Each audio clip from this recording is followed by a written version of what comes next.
When this story first happened in 2015, I was working in a rival media outlet, and this story broke and it led to big debates about it. I was absolutely of the opinion she should be banged to rights, she shouldn't be allowed here, she knew what she was doing.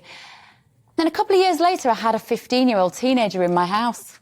And I looked at him and I thought, you are so vulnerable, and you are at that age between 14 and 16 is a very, very vulnerable age. They think that they're adults. They think they know everything, and they know nothing. And now I look at it with a very different perspective. What do you think? But, I mean, I completely agree with you. I think she was exploited by ISIS.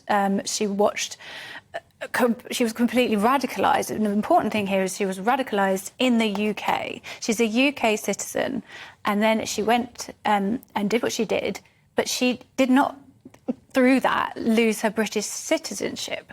So morally and legally, I think we must be responsible when it comes to Shamima Begum, and she should come back here, go through due process and be punished accordingly. But that should be done in the UK because she is the UK's problem, whatever you think of what she did. Go on, David. Well, she's not a UK citizen anymore. I mean, she went when she was 15, but she stayed there for 4 years until she was 19. So she was an adult at that time. I don't think she could just hop on a plane back, though. Well, no, she couldn't. And then her citizenship was revoked. But the thing is, she's someone who betrayed the country, went out to join ISIS, you know, which was a horrible, barbarous regime. OK, now, you could sort of make the argument, you know, and it's a moot point.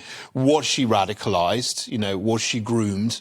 You know, and that's what the court case is going to determine. I mean, I think on balance, well, the government is trying to set a precedent here, you know, to say, if you do this, if you betray your country, and she's a dual citizen, so she's still got her citizenship in Bangladesh. I think she's betrayed that's Britain, a cop-out. and then they can revoke her citizenship, and that's what they've done. So let's hope that the court comes to the right decision when it hears the appeal. But surely that's the point, isn't it? When the court comes to the decision about a British citizen in Britain, surely she can't be stateless. Whose problem is she? Well, she's not. She's a Bangladeshi citizen. What's she doing there? She's not their problem. She's not a Bangladeshi citizen. Britain's but she's got dual citizenship. She was born here, and that's all she ever knew. So was she's living a citizen in of the UK and Bangladesh, according to law. Well, now she's just a citizen of Bangladesh because she's betrayed Britain. She's gone out to fight with a horrible regime that's killed British people over there in the most terrible ways. Allegedly, now I'm not sure about this, but allegedly she's helped to stuff the suicide vests